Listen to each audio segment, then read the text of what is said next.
Get ready to quit the build. Here we go!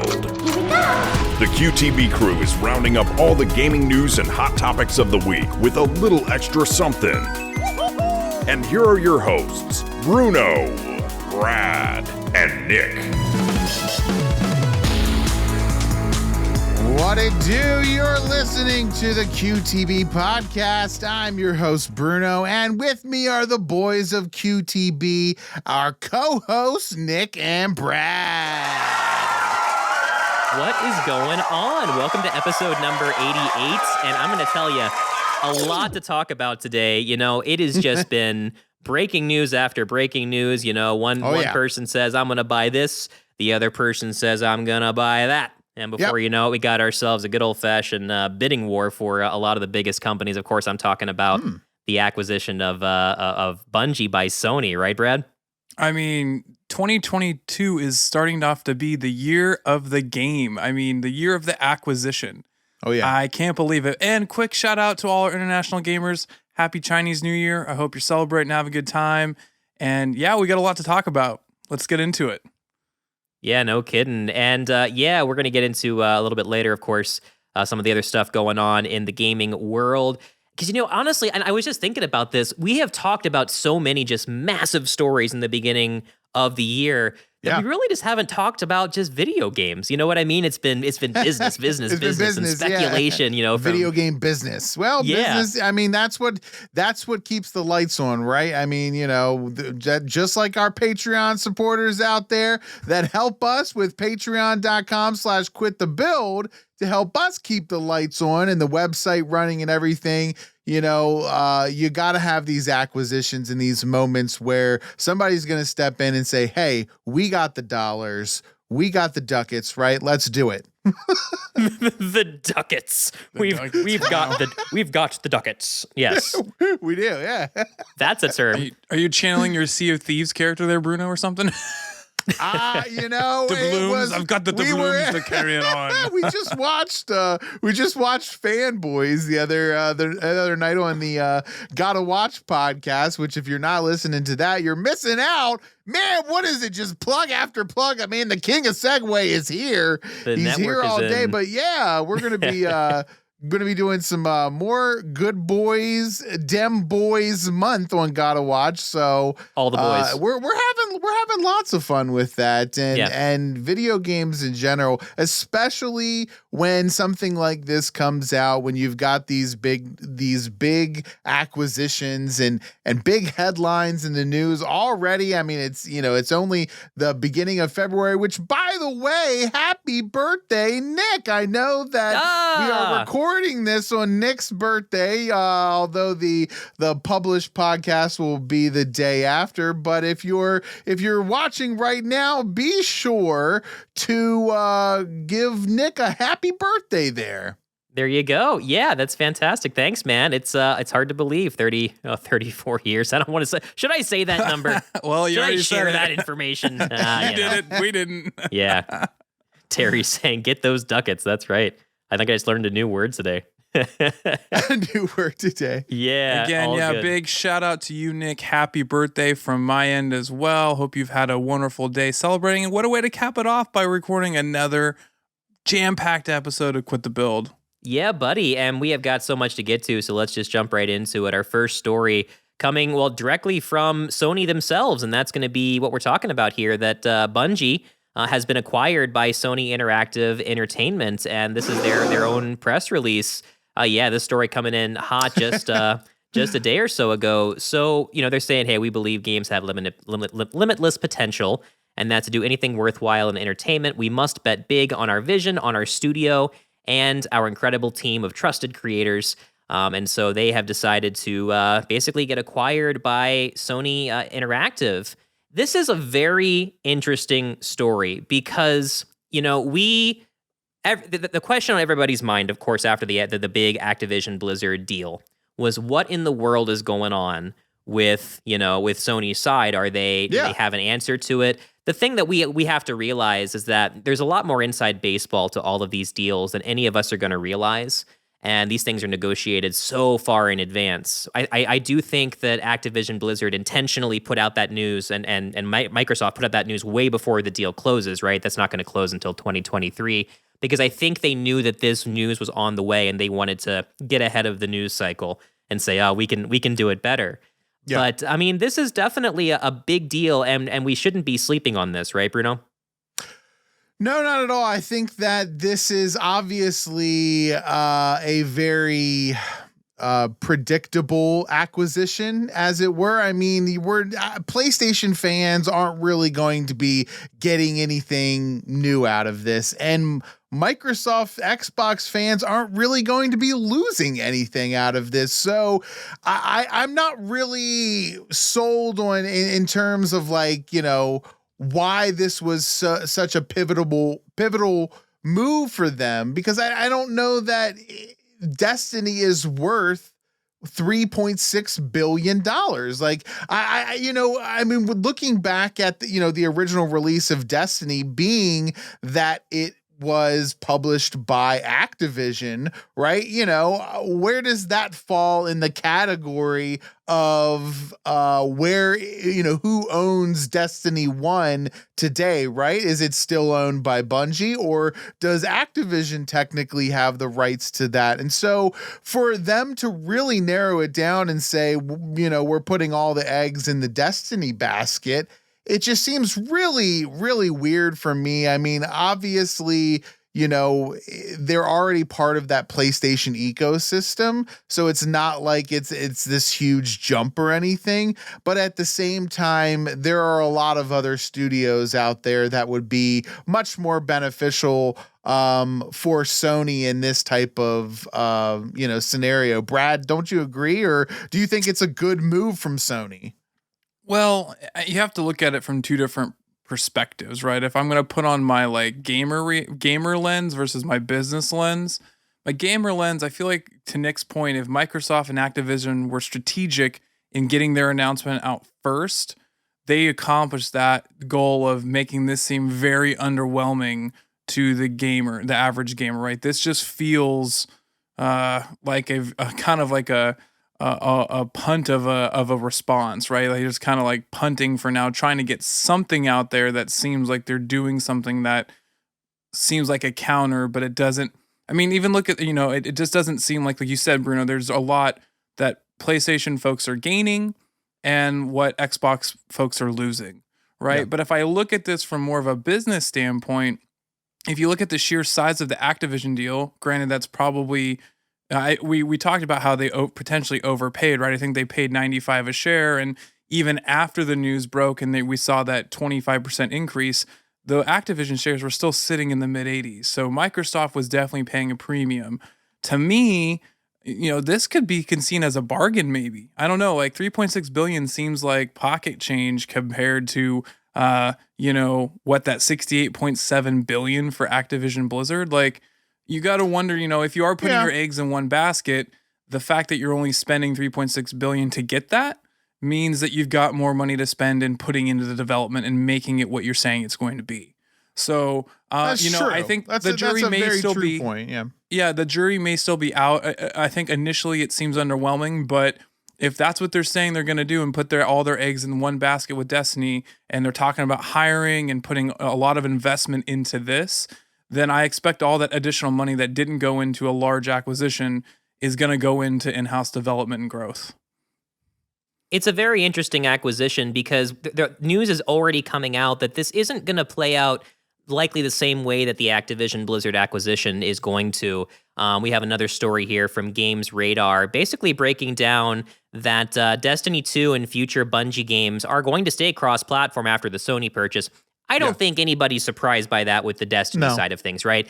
Destiny 2 has really gone the route of get on as many platforms as possible. Their roadmap, right, with a lot of the Beyond Light content and the new content coming up with the expansion that's about to release, by the way, is that we're seeing their emphasis on not only cross-platform, but being able to actually play in parties with other people on other platforms, right? We had on our Discord, we had a Destiny 2 night, And we had people on all these different platforms. I was playing on Stadia. We had people on PC. I think a couple people even on Xbox. And we were able to get in the same party and play together.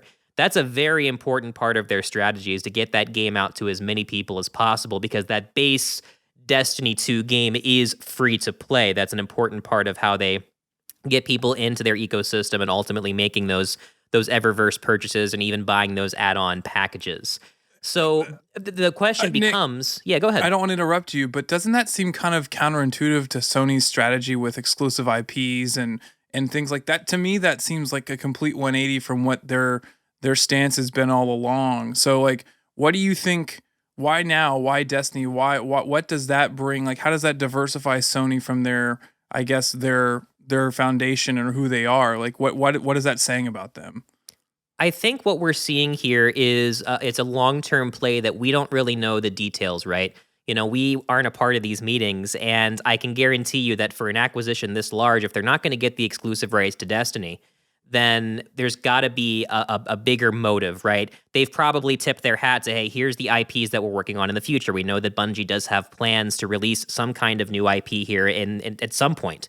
So you got to figure that even that's going to be cross-platform. But we, at least by Sony purchasing these guys, they're going to get their slice of the pie, right? Regardless of who goes on what. But I think you're right. It completely runs counter to the whole advantage that Sony is supposed to have of these powerhouse IPs.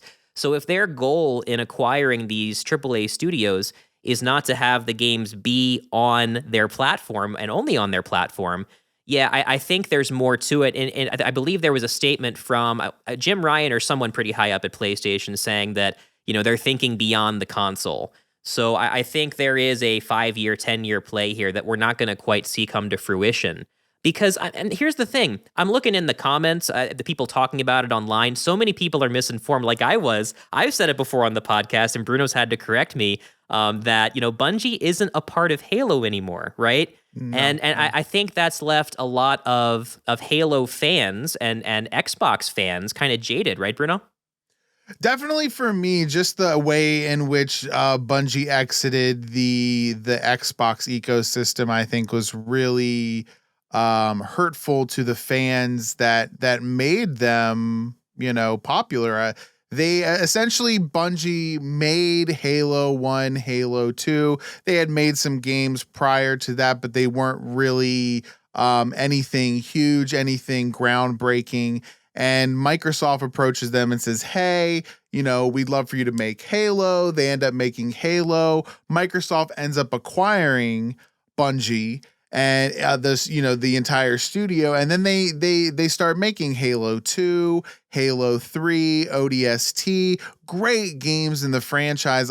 People often consider Bungie the better half of the Halo series, you know, instead of 343. But a lot of the people that were at Bungie ended up going over to 343 Studios, so it's still managed by essentially the same people. But when Bungie left, they decided to kind of just say, you know, screw Xbox fans. We're going to go, you know, with some PlayStation exclusive stuff over here. And, you know, I understand, you know, Bungie's standpoint. They wanted to branch off and make some different things. And Microsoft wanted them to make Halo. And that was what they were going to pay them to make. Like, they weren't paying them to make Destiny or some other IP, and maybe Sony is giving them that option, saying, hey, we're going to give you more creative freedom. But that wasn't the case with their relationship with Xbox. And I think that, you know, they kind of took it out on Xbox, but it was the fans that suffered. It was the fans that felt jaded, you know, when they released Destiny and there was exclusive stuff via PlayStation. It released before it did on Xbox, you know, with that timed exclusive that PlayStation was known for in the previous generation. So it definitely left a bad taste in my mouth in regards to just how I feel about Destiny and Bungie in general. And then, you know, don't even get me started on the fact that, you know, they've the things that they've tried to implement into the game are things that were from Halo. Like they came out with that battle rifle, gun that they were essentially adding. And it was like, that's how you're going to try and grab people back to your game, is to steal the thunder from Halo by adding in a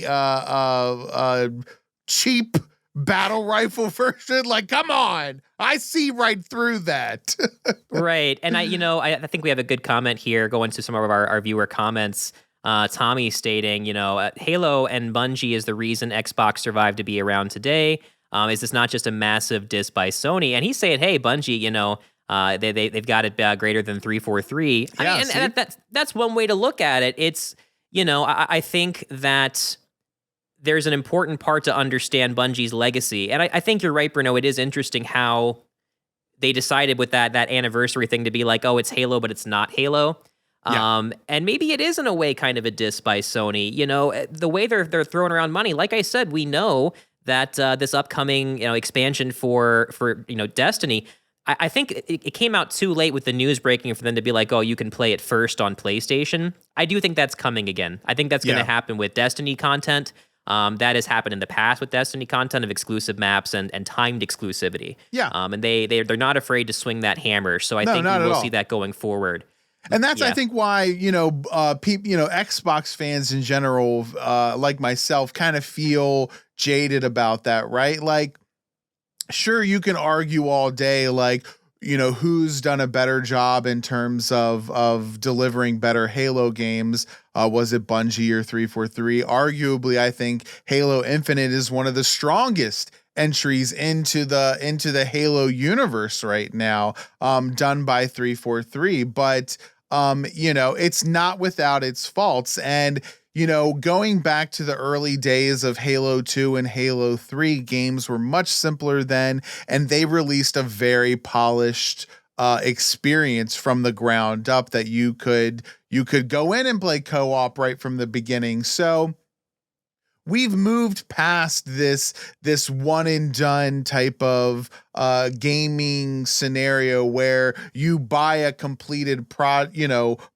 right at the start. We're entering this new era of gaming where games do have a 5 to 10 year projection and lifespan. And if you're not creating content for the next 5 to 10 years, then it's almost like it's not a good business model, unless of course you're EA and you decide you're going to do the Madden every year, or whatever sports game it might be, right? Like those tend to have the replay value year after year. But maybe that's their play, like you said, Brad, in terms of expanding this ecosystem and diving into a battle pass, obviously with the numbers that Fortnite pulls in on a monthly basis and what we're seeing from Game Pass, that these battle pass subscriptions are enough to gain back that money, that $3.6 billion, like you said, because it's such a low number. But I would argue against you, Brad, and say that, we're saying we're valuing this one game at $3.6 billion, this one franchise, Destiny 2, whereas when you bought Activision, we acquired so many different franchises, right? Like we've got Call of Duty, Overwatch, World of Warcraft, which I guarantee you all three of those could easily bring back the money spent on the acquisition. So you're making that point, right? But this deal is 5% the value of what the Activision deal was, right?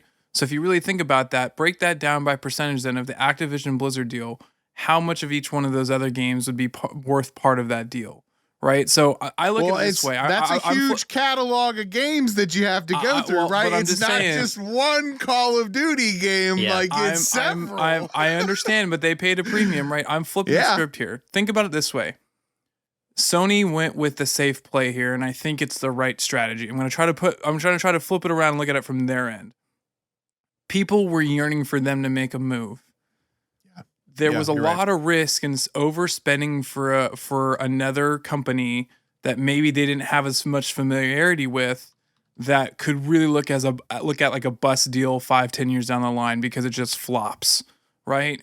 This was a relatively lower cost alternative with something that they're very familiar with that they could bring in and probably throw some money at to really make it seem like they're doing something organically now with this, and it's going to not be a complete fizzle, right? Yeah. So I think this, in a lot of ways, may seem not as flashy or, like, ooh, Microsoft made the big splash, but, Sony still picked up its row and is rowing down the river, right? And this was enough to, I think, make it seem like they're making moves, but it was a safe bet. And I think for now, that's the best thing you could have done as Sony, just to seem like you're doing something, but go with something that has familiarity and comfort that you feel comfortable putting money into and knowing that you can maybe spin into something a bit bigger in the next 5 to 10 years.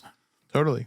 I understand. Yeah, absolutely. Yeah. And, we've got some other great comments here from our listeners. Of course, the GGN cast, that's the Garbage Game Night cast, by the way. Great video game podcast. Saying, timed exclusivity for sure is coming back. Yeah. It's happening. We'll see it on both ends, right? We're going to see that 100%. In Xbox. Why spend all that money if you're not going to say, hey, you can get this, early on Game Pass, right? Or you can get this first on Xbox. So, yeah, we'll see that. I don't think that's any big concern, right? I mean, I think we've really gotten used to it as well, especially if you've picked a camp. Right? Like if you picked a camp, you're like, well, this is the one I'm sticking in, so I get it either a month early or I don't. And you live with it. So it's just so surreal that we're in a plausible scenario now where in the near future we're going to have timed exclusivity, maybe even partial or complete exclusivity to Call of Duty games on Xbox of all things. Where that advantage used to be on the PlayStation side, and now they're coming back and being like, "Oh, hey, remember Bungie? Remember that studio that basically made the original Xbox what it is today?" We've got that. I think Tommy's on to something. You can make the argument too for Crash Bandicoot and Spyro, right? Yeah, those were two huge, namesakes, and they, you know what I mean. So really, they're just like exchanging, characters. Like we'll take two Crash Bandicoots and a Spyro, and we'll give you Destiny. And a side of Tony Hawk. Yeah. We'll take that too. Wow. Why can't Sony be as forgiving with Spider-Man then? Come on, like Jesus. Prince Money, man. Spider-Man's never going to get caught out of the of that that absolute hell of. That was such a great deal on their part. I bet you they're thinking back, like, seriously, of all the years of like having acquired the movie rights to that and just being able to sit on it for all these years. And Marvel pretty much, Disney pretty much has to, cater to Sony in that respect. It's truly amazing. So, I mean, with the money that's being floated around like this, month in and month out, I can only imagine what we're going to see in the future towards the end of the life cycle of the Xbox Series X, because it's still hard to get one. So it's not like everybody is on the next gen, bandwagon per se. Like we're still trying to catch up. Yeah, without a doubt. Just a really interesting development, and we are hearing Jeff Keighley had kind of teased and alluded to today that there's a lot more on the way. And not necessarily in one camp that we haven't heard about. And that there's one guy that's going to have insider information from just all the sources, right? It's going to be him. So I think as the weeks go on, we're going to see more. But, the thing about this acquisition is that there isn't any real weight behind it, because with the announcement of Activision Blizzard came that news of, oh, by the way, Game Pass, you're going to be in good shape when we close this deal, right? We knew as people that are a part of the Xbox and Game Pass ecosystem what the acquisition was going to mean to us the moment that ink was dry. Whereas in this case, it's very up in the air aside from them just making more money off of whatever it is that Bungie makes right now. Whenever Destiny 2 or their IPs are successful, Sony is successful just by proxy, right? They're a part of it. They're getting their slice of the pie, which, by the way, appropriate comment from John. Pizza time. Pizza time. Yeah. Hey,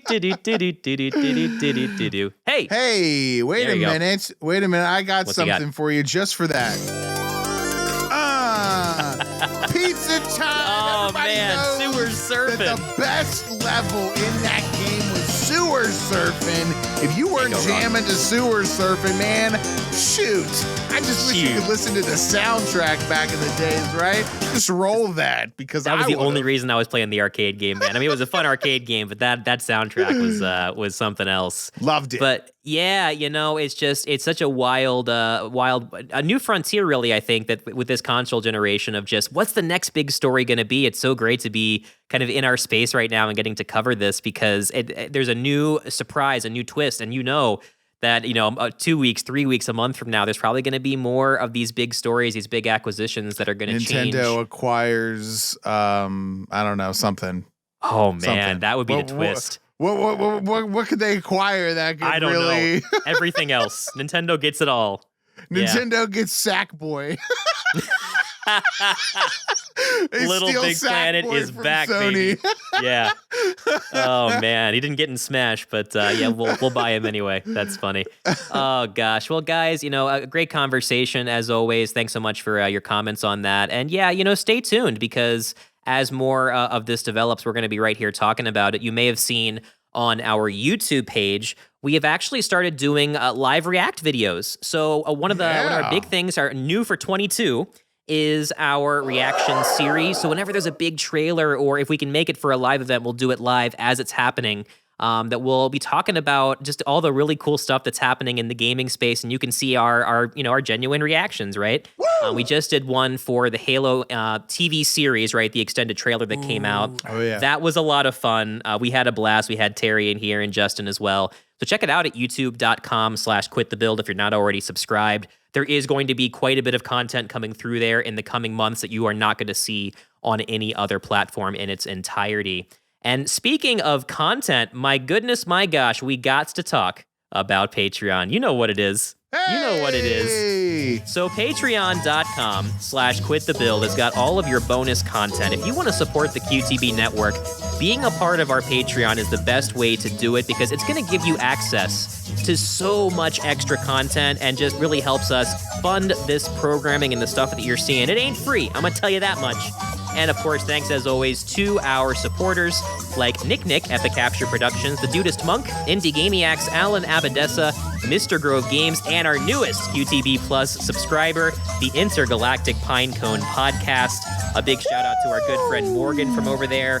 He's been a part of the streams lately, watching us, watching Joel from our network, right, Kung Fu Penguin, playing some Pokemon Legends Arceus, which is shaping up to be a great game, by the way. Looks great. Go check it out if you haven't already.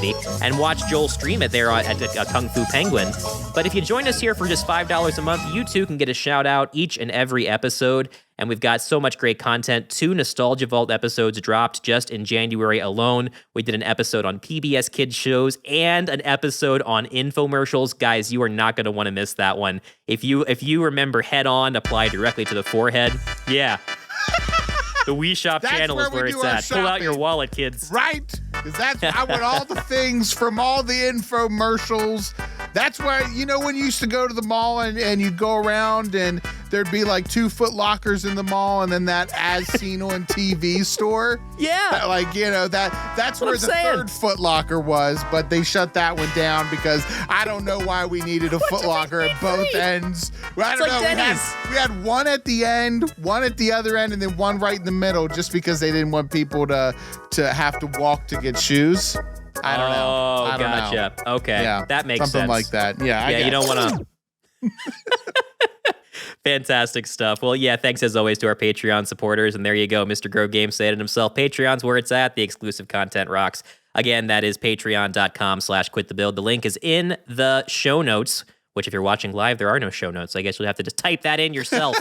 All right, guys, moving on. And this is actually very recent. This is breaking news. Like, this came out 3 hours prior to us coming on the air here. And it's a great story to tell. And that is about this upcoming game from Yacht Club Games. And it is something called Mina The Hollower. Oh, yeah, you're gonna be excited about this one. So if you enjoyed Shovel Knight at all, okay? Oh, yeah. That is by a little someone called Yacht Club Games. And I'll tell you, before we get into this reveal, I mean, Yacht Club Games and Shovel Knight in particular, maybe one of the most, if not the most successful indie game of all time. I mean, you want to talk about firing on all cylinders and just capturing that retro game vibe of getting modern retro right.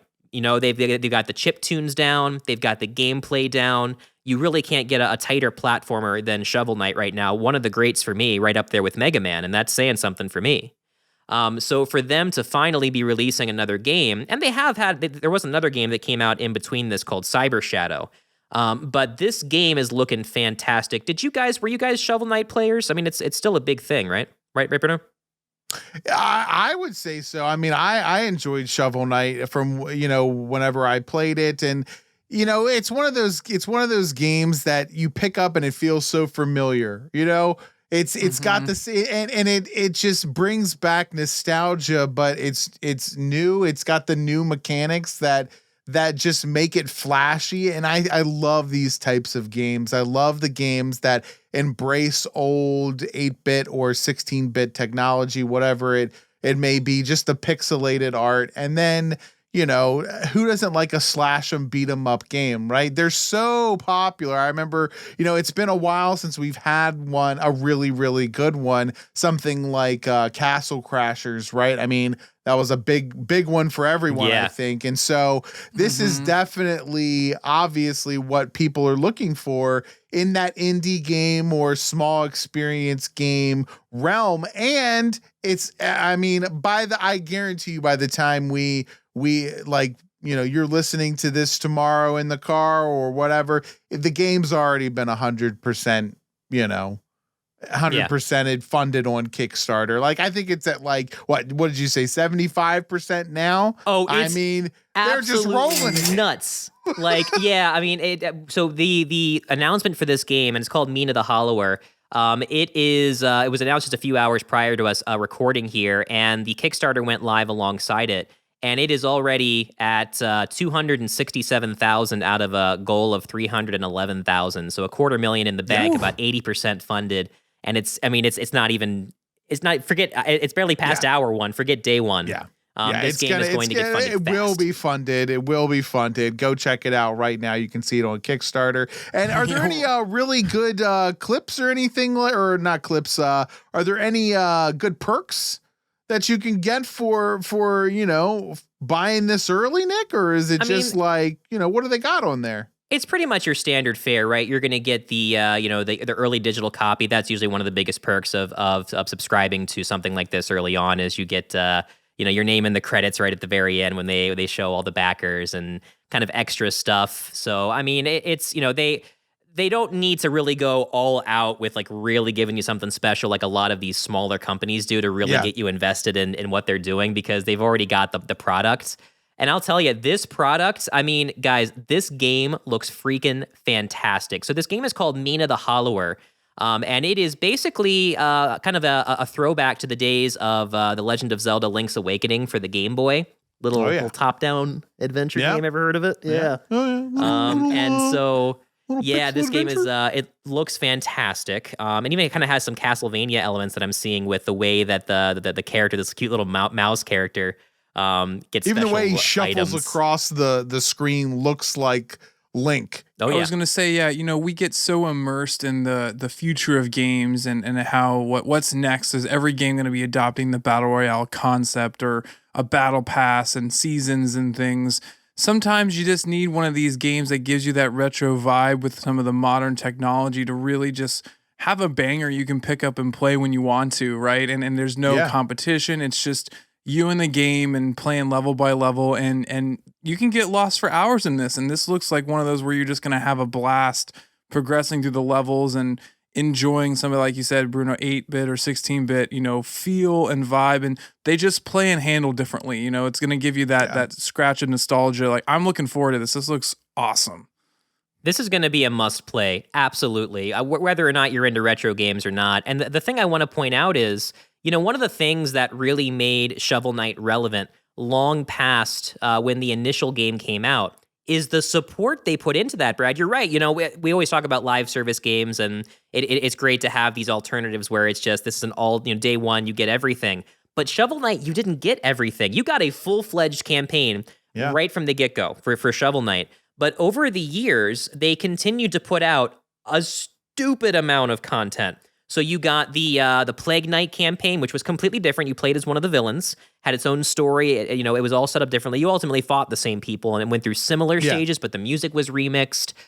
Unbelievable. And then they brought out Spectre Knight, which had its own gameplay. Then they brought out King Knight. He had his own gameplay with like a card game system that you could use to do battle on top of everything else. Like, it was unbelievable, the amount of love they poured into it. They got their own amiibo releases.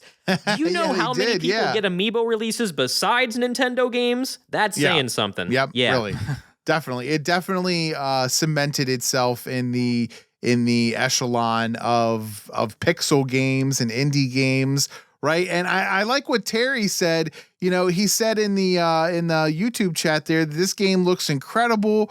There are so many different mechanics on display while keeping that retro look. And you're right. That's one of the things that you get with these modern games that pay homage to the games of yore, right? Ye oldie games only had 2 buttons. And so you could go left, right, up, down, and then there were 2 buttons that you could use. And so, Jump and swing. Yep. If you're, and I don't need to tell Nick because Nick's a Mega Man, fan. So you had to kind of like choose your battler essentially. And, what power up do you want? And we're already seeing this ramming mechanic, a chain gun mechanic, or a chain. What is it? I don't know. Like a grapple, whip? like a hook shot style thing. Something. Yeah. A lot of different things in here. It just looks polished. It looks something you're going to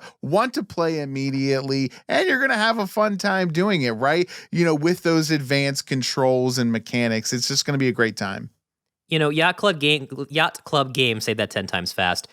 They've definitely established that Shovel Knight was not a flash in the pan. I mentioned this briefly earlier. One of their other games that released in between these two was called Cyber Shadow, a game that was actually on Game Pass for quite some time, but just left the Game Pass as of February 1st. I got a chance to play it, and I was not disappointed. You have that same level of quality with the soundtrack. It plays like a Ninja Gaiden style game.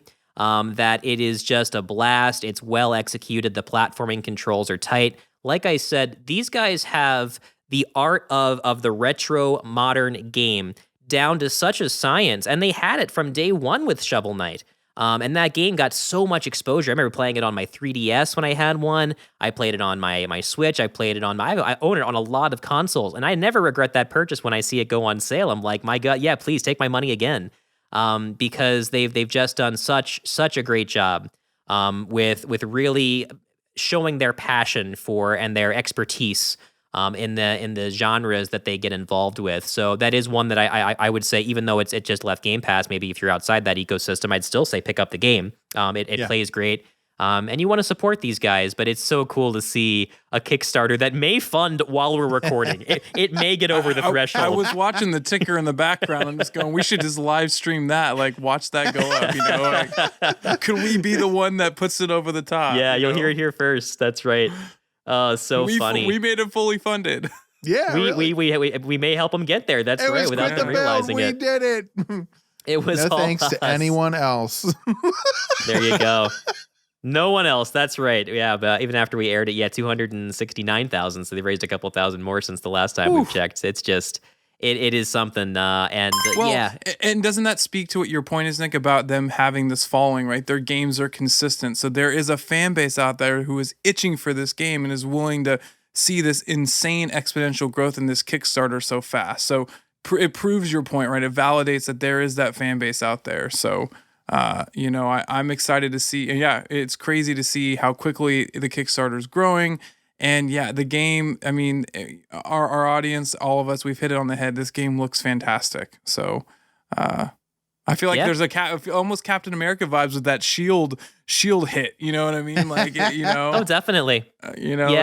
You see different bits and pieces I can see where some inspiration for that came, but yet it's got that nostalgia lens over it because it's got the way that it's designed and the way that it plays. I remember vividly playing those type of 2D, games and where you're progressing through and you've got this, only a few buttons, but you get so accustomed to what you got to press and you're working hard. And yeah, I'm ready. I'm ready for one of those. I feel like I need a little change up in my gaming library. The Game Pass is so great, but it's kind of missing that. I mean, like you said, since the last one just left, I feel like I need to build that into my rotation a bit more.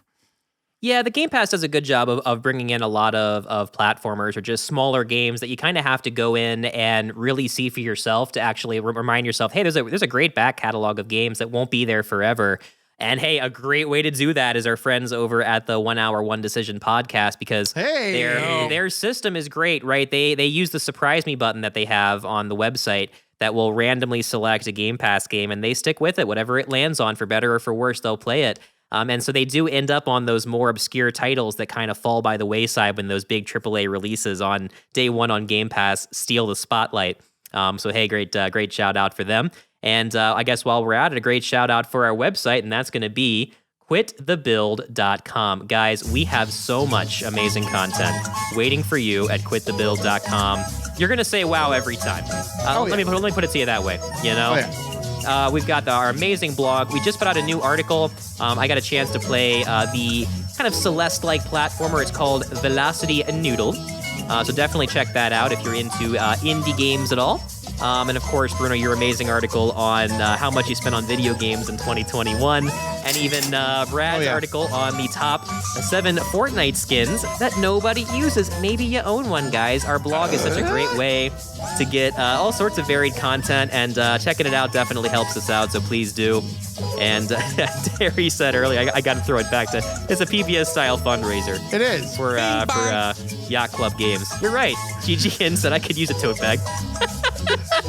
Couldn't we all? Right? Pledge $50. That's right. Oh, man. So, yeah, thanks so much, everybody, for checking us out. And please make sure to follow us across all our socials. Again, if you're not subscribed here on YouTube, make sure you do, because a lot of content is coming through there. That's one of the ways you can chat with this podcast directly, that and Facebook, and be a part of the show. And that definitely makes things interesting. Right, Brad? Oh, there's so much to offer here on the website, through all our social media, and you can look at that. You can access all of our social media right there on the side of the webpage. Anywhere you want to get to us, find us: Facebook, Twitter, YouTube, TikTok. I mean, we got it everywhere. We got content coming up the yin yang. You know what I mean? Yeah. Oh, hey! I love that our thumbnail. I love that our thumbnail on the community page is the Yoshi gets funky. Yeah. Breaking news. Breaking news. Man. Yep, you can't go wrong with that. That is breaking news right there. So funny. Bruno, what do you got for the people? Well, I just want to say thank you guys so much for tuning in, supporting Quit the Build. We have some exciting things coming down the pipeline, and we're excited to share them with you, our community. You help keep us going, and we're just excited that you guys are part of the team, right? Keeping us accountable, keeping us here every week on Wednesday. You can hear the recorded version, and you can catch us live every Tuesday evening. We have awesomeness out the yin yang, like Brad said. Well, for Nick and Brad, I'm Bruno. For Bruno and Brad, I'm Nick. And for Bruno and Nick, I'm Brad. Peace out. What it do? Shh.